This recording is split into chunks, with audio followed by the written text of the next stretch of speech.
magagawa. Talagang guwapo yan dito sa First Vita Plus. Tama ba? Siyempre, yung before ipakilala po ako. Ayan, pangalan ko, Jasmine Ordonio. Okay, 25 years old. Halata ba? Parang 18 lang. Alright! O yung mga di makakalampak dyan, duda na yan! Okay, maganda niya. Nag-start ako sa First Vita Plus, 17 years old. O tanong, sino dito yung in-invite kayong 17 years old? 17 years old, last 10 years? Hindi naman. Okay, yan, kabilang tayo sa malalaking grupo dito sa First Vita Plus! Siyempre, yan. Nadala ako dito sa First Vita Plus dahil ako ay kidnap. Sino dito kinidnap niya?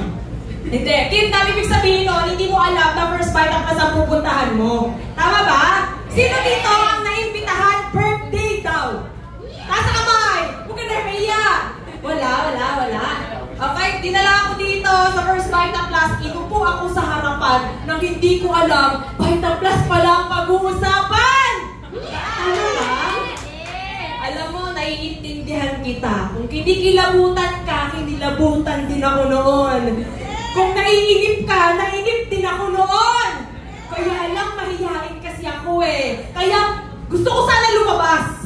Kaya lang yung mga inupo sa unahan, dahil inupo ako sa unahan, pagtayo ko, paglingon ko, ang daming tao! Hindi ako makalabas ngayon. Anong nangyari? O di nakinig ako at nandito na ako ngayon sa inyong harapan. Diba?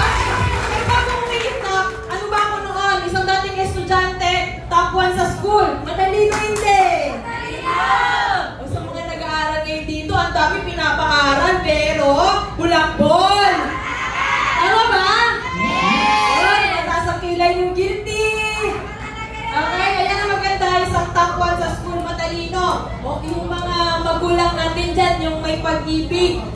Yung may pag-ibig, yung may SS. Kung ako po anak nyo, proud pa kayo sa akin? Yes! Oo naman, maganda na, matalino pa. Kaya, pero dumating yung pagsubok sa buhay. Yan. Malalim na tayo, pagsubok na. Okay? Nagkasakit ang magulang. Okay po? Ang maganda niya, nagkasakit ang magulang, pag may nagkakasakit, syempre kailangan ng pera. Tama ba? Yes! So, ibig sabihin, mamimili tayo niyan, mag-aaral o magpapagaling. Sino unahin? Syempre, magpapagaling. Kaya kahit matalino sa school, hindi na naipagpatuloy ang pag-aaral. O bakit parang mas malungkot ka pa sa akin? Ang maganda niya, nagkasakit, pero dahil sa First Vita Plus, lahat po ng sakit ng nanay ko, natulungan. Pero may nagtatanong, buhay pa? Oo naman, buhay na buhay pa. Grabe ka naman. Tama yan, sila po yung naging angel ng buhay ko dito sa First Vita Plus. Sila yung nangidnap sa akin. Kaya yung mga magulang, kung ikaw anak ka, tapos kinidnap ka ng magulang mo, huwag kang magalit. Nagalit din ako noon. Pero tignan mo ngayon, sino ang gumagawa ng First Vita Plus? At syempre, hindi natin magagawa to kung wala ang mga tumutulong sa atin. Ang good news nga, hindi ko naman alam to eh. Nadala nga ako dito, hindi ko alam yung pupuntahan ko eh. Yung gagawin ko pa kaya. Tama ba? Wala akong alam. Pero ang good news, dito sa First Vita Plus, may tutulong sa'yo!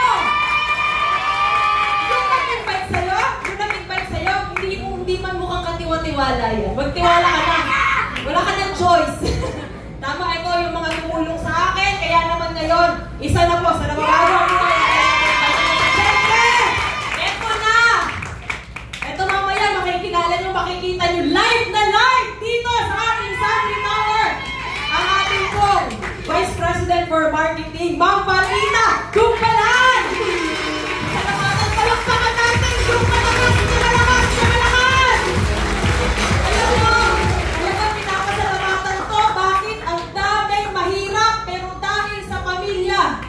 ng First Vita Plus at ng Dumpalan family, ang daming mahirap na nabago na ang buhay ngayon dahil sa First Vita Plus. Thank you so much, Ma'am Dolly. Thank you so much, First Vita Plus. At syempre, pero pansinin nyo, ako nung estudyante ako, grade 11. Yes! Yung mga sinundan ko, college graduate, cum laude pa. Kaya lang sa kasamaang palad, ako, grade 11 lang. Tama ba? Pero ang good news niyan, dahil sa sistema ng First Vita Plus, walang diskriminasyon. Tapos ka! Hindi ka tapos! Pasok ka dito! Alam mo kailangan lang dito? Kailangan meron kang mataas na pangarap. Ang good news, kahit hindi ako tapos ng pag-aaral, ang First Vita Plus, libre training. Kaya ito, inaral. Kahit anong itsura ko, inaral ko. Eh, maswerte ka na ngayon. Maganda ka, oh. Kaya ako, itsura ko noon, nung inaral ko, First Vita Plus. Sabi nga ni Ax Carlo, isang trova, masusuka ka agad. Kaya naman, tuloy-tuloy ko na inaral. Sabi ko, wala na akong tinapos sa labas. Anong kumpanya ang tatanggap sa akin na walang tinapos? Sila, tinanggap sila, oh. Eh ako, anong laban ko dun? Tama ba? Ganda. Kaya lang masakit na katotohanan, hindi siya kasama sa requirements. Sayang investment. Tama ba? Kaya thank you sa First Vita Plus, kahit hindi nakatapos. Pero eto ngayon. Tama ba? Unang-kita kay Hunter, kagaya ng tinuro ni Ops RB kanina. Hindi kayo nakikinig, ah. Hindi nyo na agad naalala. Ayan ang good news. Tuloy-tuloy na ginawa ang First Vita Plus. Kagaya ng mga ganito, kagaya ng inuupuan mo. Kaya kung nandito ka, payaman ka na! Tuloy-tuloy na ginawa ang First Vita Plus. Ito na yung mga sample na kinikita ko. Linggo-linggo! Hanggang sa First Vita Plus. Yun sa 10,000, 19,000, 23, 22, 30. Sa linggo. Hindi tapos. Pero binigyan ng pagkakaroon ng First Vita Plus. Pwede na? Pwede na ka? Pwede ka sigurong pagtsagaan to, ano? Pagtsatsagaan mo pa? Grabe ka. Yan, at syempre, hindi lang kumikita ng malaki. Alam mo, ang pinakamasarap pa, lalo sa mga kabataan, ito yung hilig natin. Eh, kaya lang ang mahirap, wala tayong hila. Tama ba? Kaya maswerte yung mga kabataan na nabibigay ng magulang nila yung gusto nila. Kasi kami, lumaki kami nang hindi naman namin nakukuha yung gusto namin. Tama ba? Ayan, nakakapag-travel iba't ibang lugar sa Pilipinas, napapasyalan. O, diba? At isa pang good news, halos lahat yan, libre ng dahil sa First Vita Plus. O, diba? Ang sarap. Alam mo, kaya nga, yung katabi mo, grabe makapalakpak eh. Tama ba? Yung katabi mo, grabe makasigaw eh. Tanong mo bakit? Kasi masarap maging isang kabataan dito sa First Vita Plus. Ayan, sa buo ng grupo, mga hindi kakilala. Tama ba? Hindi mo ano-ano, pero ang maganda nagtiwala sa sistema ng First Vita Plus. Ayan, at syempre, nagkaroon din tayo ng mga haligi sa ating grupo. Ayan. Kaya naman, ginawaran po na awardee ng aming grupo, top 1. Kung nag-aaral ako, top 1. Sa eskwelahan, pag top 1, matalino. Sa Vita Plus, basta pag narinig mo, awardee, hindi yan matalino, mayaman yan. Knights of the Champions Top 6 sa Battalion World Builder. Maraming kabataan, gusto yan. Kung makapagpamili, akala mo may pinatabi. Sige na mama, bilan mo na ako. Tama ba? Kaya lang alam nyo ba, yung cellphone namin noon, GSM. Alam nyo yun? Galing sa magnanakaw. 500 may cellphone ka na. Sino dito nakakaranas na ganon? Walang aamin, di nyo kasi naranasan yun. Sarap yung buhay natin ngayon eh. 3 years old ngayon, may cellphone na. Tama ba?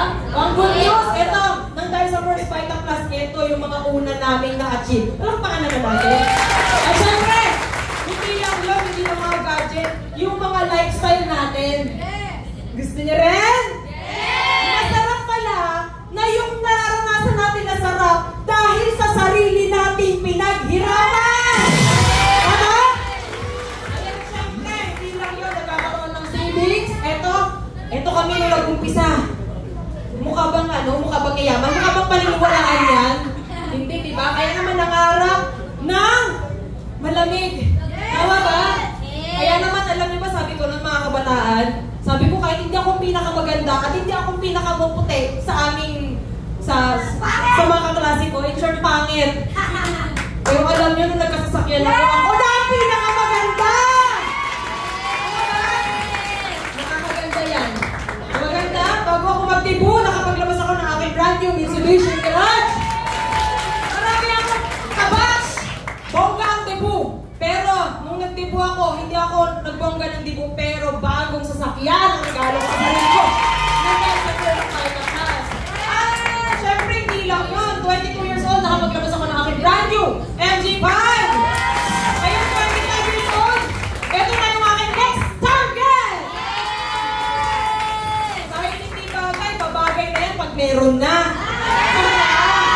Wala na tayong magagawa pag nandyan na yan. Bagay na yan. Tama ba? Ayan, hindi lang ako yung nagkakaroon, yung mga tao na nagtiwala, nagkakaroon na rin sila ng kanilang mga insulta. Tama ba? Ayan, ito tignan mo itong maigi. Huwag ka nang magtaka, ako yan. Hindi ko rin matanggap eh. Yan ako nung nag-umpisa sa Vita Plus. Maniniwala ka? O di ba hindi? Pero ang good news, yung ganyang itsura, pinayaman sa first Vita Plus. Alam ko maganda ka, gwapo ka, lamang ka na sa akin. Tama ba? O ito, do it now. Sometimes later becomes never. Narinig mo na. Tama ba? Yes! Nakita mo marami kong masenso. Mga kabataan. Tama ba? Yes! Kung hindi mo ito gagawin ngayon, kailan ka ba ulit makakabalik ng Sun 3 Tower? Pag pinalagpas mo to, yung later mo, magiging never ka na. Tama ba? Yes! Pangalan ko, Jasmine Ordonio. Pwede yung kalat ka rin, kahit saan. Huwag nyo lang gugutumin.